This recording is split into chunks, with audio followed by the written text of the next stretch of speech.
చేయకపోతే మేము పట్టించుకోవాల్సిన అవసరం అంతకు లేదు. రైట్. దీపక్ రెడ్డి గారు, మీకు తాజాగా సిట్టింగ్ ఎంపీ, అటు ఆ పార్టీ కూడా సిట్టింగ్ ఎంపీ ఒక ఆయన రాజీనామా చేశాడు, ప్రజలకు ఏమీ చేయలేకపోయినా అని అధికార పార్టీకి సంబంధించిన మీ పార్టీ ఎంపీ రాజీనామా చేయడమే కాకుండా మీ అధినేత మీద తీవ్ర వ్యాఖ్యలు చేస్తూ ఆయన వైసీపీ కండవ కప్పుకున్నట్టు పరిస్థితుంది. ఈ రకంగా జంపింగ్ జపాన్ లాగా అటు నుంచి ఇటు నుంచి అటు ఈ మార్పులు చేర్పులు ఏ రకంగా రేపొద్దున ఎన్నికల్లో ప్రభావితం చూపిస్తాయి అని అనుకోవాలి?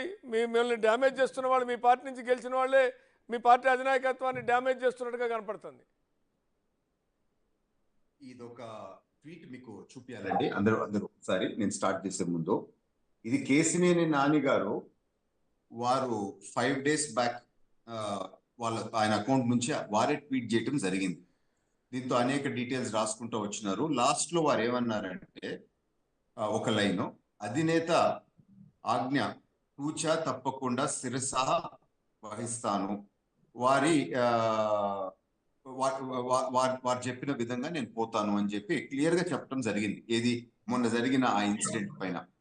సో ఖచ్చితంగా మా అధినేత చంద్రబాబు నాయుడు గారు చెప్పినట్టు నేను ముందుకు పోతాను అని చెప్పి వారు ట్వీట్ చేసిన వారు, మళ్ళా ఈ 2-3 రోజుల్లో తేడా ఏమొచ్చింది అంటే, ఈ రోజు వైఎస్ఆర్ పార్టీలో ఉండే నాయకత్వము కొంచెం రిజెంట్మెంట్ వచ్చినా గానీ వారి మైండ్ ని ఏ విధంగా పాయిజన్ చేసి ఈ రోజు ఈ డిస్ప్యూట్ ని, ఆ బ్రదర్స్ మధ్యలో ఉండే డిస్ప్యూట్ ని అడ్వాంటేజ్ గా తీసుకొని రాజకీయ స్వలాభం కొరకు ఆ కుటుంబాన్ని ఏ విధంగా దూరం చేస్తున్నామో ఇది ఒక ఎగ్జాంపుల్ అని చెప్పి కేసినేని గారి దీపక్ రెడ్డి గారు, ఇక్కడే ఒక ప్రశ్న. మీకు తెలియంది కాదు, మీరు కూడా మేము అబ్జర్వ్ చేస్తాం యాజ్ జర్నలిస్టులుగా, మీరు కూడా అబ్జర్వ్ చేస్తారు పార్టీ నాయకులుగా. చాలా కాలంగా ఆయన డిసిడెంట్గా ఉంటున్నాడు. అప్పుడప్పుడు పార్టీకి భిన్నంగా అప్పుడో ఇప్పుడో మాట్లాడటము, తన యొక్క అసంతృప్తిని నోట్ చేస్తున్నాడు. అసంతృప్తి అనుకున్నావా, వెళ్ళిపోవాలని ఆలోచనలో భాగమా తెలియదు, కానీ మీరు ఇంకా ఇన్నర్ సర్కిల్లో ఉంటారు కాబట్టి మీకు తెలియాలి. కానీ బయట నుంచి అబ్జర్వ్ చేసే వాళ్ళకి ఆయన ఇవాళ కాదు ఎప్పుడప్పుడు వెళ్ళిపోతాడు అనే సంకేతం కనపడదు. మీరేమో నిన్నగాక మన ట్వీట్ చేశాడని మీరు నమ్ముతున్నారు. ఎట్లా చూడాలి? నేను నమ్మటం అనేది కాదు, దయచేసి మీరు చూడాలి. ఇది ఆయన సొంత ట్విట్టర్ అకౌంట్ నుంచి వచ్చినదే. అంటే ఆయనే చెప్పాడు, ఆయన మిమ్మల్ని మోసం చేస్తాడా, మీరు ఆయన మోసాన్ని నమ్మారా? అంటే కొంచెం రిజెంట్మెంట్ నాయకత్వంలో ఉండేది, కొందరు నాయకుల్లో ఉండేది వాస్తవమే. ఎందుకంటే ఆ జిల్లా పరిస్థితులు బట్టి ఆ జిల్లాలో వారికి వేరే నాయకులకి మధ్యలో కొన్ని మిస్అండర్స్టాండింగ్స్ ఉన్నట్టు మనం చూసాం. కానీ ఎప్పుడు పార్టీ విడిచిపెట్టిపోతాము అనే ఐడియా వారిలో లేదు. ఇప్పుడు వైఎస్ఆర్ పార్టీకి సంబంధించిన వాళ్ళు ఆయన మైండ్ లో పాయిజన్ చేసి ఈ ఉండే సర్కమ్స్టాన్సెస్ ని అడ్వాంటేజ్ గా వారి రాజకీయ బెనిఫిట్ కొరకు ఇది చేపిస్తున్నారు. ఆయన వైఎస్ఆర్ పార్టీ చేతుల్లో ఒక కీలుబొమ్మ లాగా మారినారు అని చెప్పి ఆయన వరకు నేను ఇదే డైలాగ్ దీపక్ రెడ్డి గారు, ఇదే డైలాగ్ జగన్ కూడా షర్మిల విషయంలో మాట్లాడుతున్నారు. అందుకనే మిమ్మల్ని మీకు చెప్తున్నా. ఇప్పుడు మీరు చూస్తే గత 3 రోజుల నుంచి షర్మిల ఇష్యూలో కాంగ్రెస్ స్పోక్స్ పర్సన్స్ ఇప్పుడు ఎవరెవరు డిబేట్స్ వస్తున్నారో వాళ్ళు క్లియర్ గా చెప్పినారు, గతంలో జగన్ అన్న వదిలిన బాణము ఇప్పుడు సోనియా గాంధీ గారు వదిలిన బాణము షర్మిల అని చెప్పి కాంగ్రెస్ స్పోక్స్ పర్సన్సే ఇప్పుడు డిబేట్ లో ఓపెన్ గా చెప్తున్నారు. సో ఏ విధంగా మాకు టీడీపీకి సంబంధం ఉంటుందో ఒకసారి ఆలోచించాలా.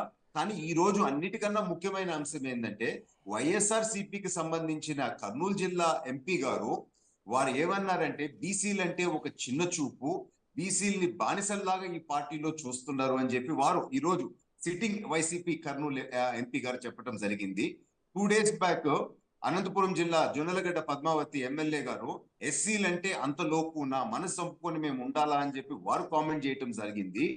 అంబటి గారైతే పార్టీలో చేరి కొన్ని రోజుల్లోనే వదిలి ఈ బానిసత్వంలో నేను ఉండలేను, నేను క్రికెట్ ఆడేదానికి వెళ్ళిపోతాను, ఎందుకంటే భయం, మళ్ళా వదిలిపెట్టిపోయినారంటే ఆయన్నేమో చేస్తారనే ఒక భయంతో వెళ్ళిపోయి వేరే దగ్గరికి వచ్చి ఇప్పుడు అది సరైనది కాదు అని చెప్పి వచ్చినారంటే, ఈ గత 3 రోజుల్లో వైఎస్ఆర్ వాళ్ళు చెప్పిన అబద్ధాలన్నీ అసత్యాలని చెప్పి బయటపడినాయి. సో సమస్య అంతా వైసీపీ పార్టీతో ఉండే ఆయన పోయినాడు, క్రికెట్ ఆడేదానికి కొరకు కాదు, ఎందుకంటే ఇప్పుడు జనసేనలో జాయిన్ అయి తీసుకుంటున్నాడు. సో సమస్య ఈ రోజు వైఎస్ఆర్ పార్టీలో ఉందండి.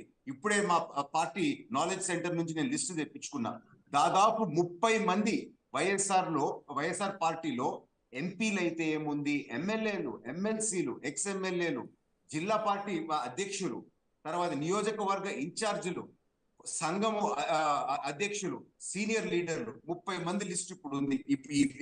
రీసెంట్ గా వైఎస్ఆర్ పార్టీని వదిలిపెట్టిపోయిన వారు ప్రతి ఒక్కరూ ఆ పార్టీ విధానాలు ఆ నాయకత్వంలో ఉండే అవమానాలు భరించలేక మేము పోతున్నాము అని అంటున్నారు.